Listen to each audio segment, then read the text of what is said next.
What is going on, everybody? Crazy Dog back with my second Browns training camp position preview video of the year.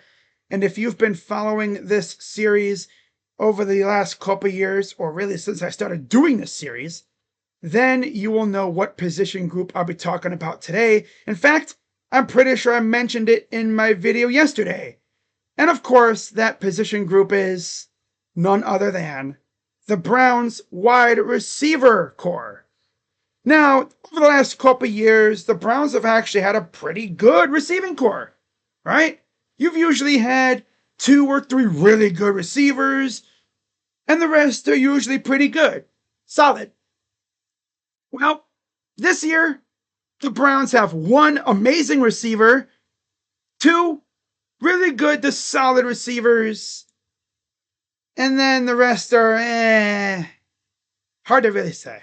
Because other than the top 3, which obviously are Jerry Jeudy, Cedric Tillman, and Diontae Johnson, what do we really have? I mean, come on. David Bell,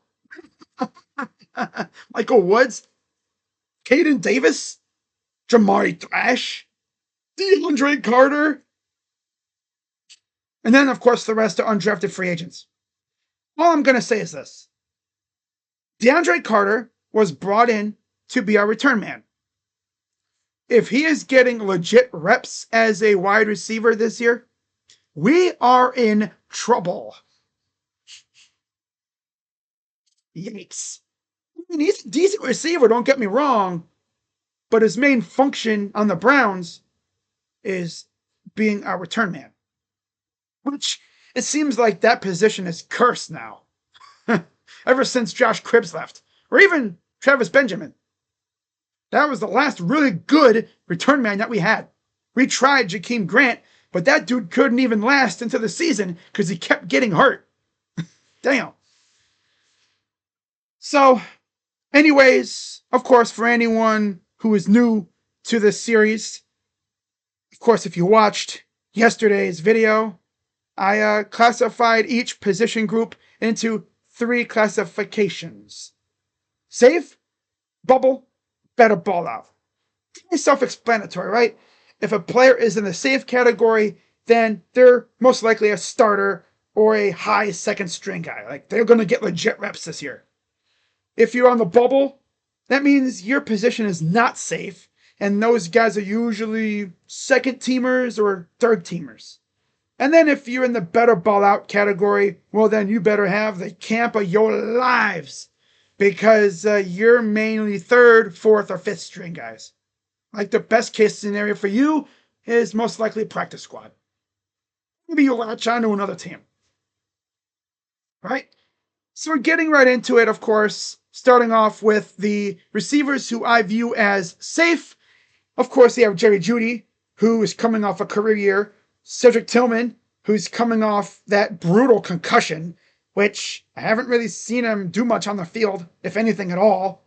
And then, of course, you have Diontae Johnson, who will have people questioning his mentality, because what we've seen the last couple years from Diontae, well, let's just say it hasn't been good. Of course, he wasn't able to stick on the receiver-needy Ravens and the Panthers. Like, do you know how bad you gotta be as a receiver to not be able to stick on a team that needs a receiver? And as you see, I think this is the first time I've actually done this in one of these videos. I put trade/free agent acquisition. Because if you ask me, Andrew Berry must go out and either trade for or sign a receiver. Because there's no way we can go into the regular season, week 1 against the Bungles, with a top 3 of Jerry Jeudy, Tillman, and Johnson. You need at least 1 more receiver, in my opinion. Or we better hope to God one of the other receivers shows out and emerges. Like, it'd be cool if David Bell could stay healthy and if he became our solid number 4 receiver. That'd be cool. But yeah, we'll see what Andrew Berry tries to do. I mean, you can't say he's not trying. I think he's trying. It's just he's coming up empty so far. So we look at who is on the bubble, and of course you have David Bell, Jamari Thrash, who I think could have a good year this year if given the chance, DeAndre Carter, Michael Woods II, who's still trying to latch on, and then Caden Davis and Luke Floria. And then we look at the better ball out category, and it's 3 undrafted free agents and Jalen Gill.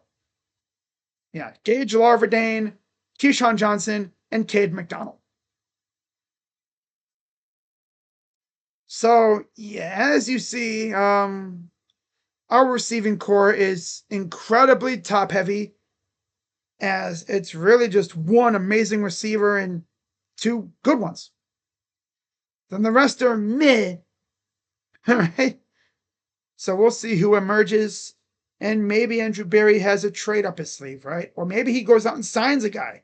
I mean, looking at the available receiver free agents, you have Keenan Allen, of course, Amari Cooper, which we all know that ain't going to happen. Gabe Davis would be nice.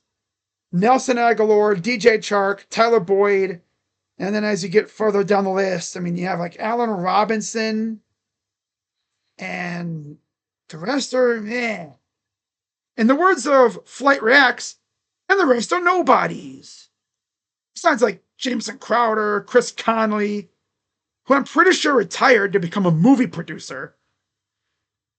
Brandon Powell, Gunnar Olszewski.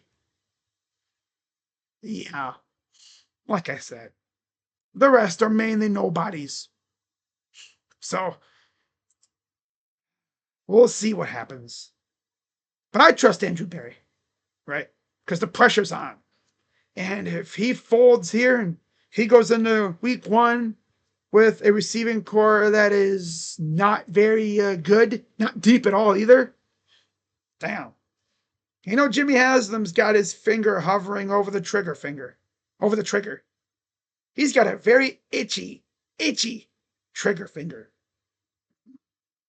You know he's not afraid to fire executives, right? So, yeah, let me know what you guys think in the comments down below. I'll be live later tonight for my Guardians A's series preview, and then I'll also be previewing the second half of the season, as well as giving my predictions as to how I think each division will pan out. So tune in for that. That'll be later on tonight at some time.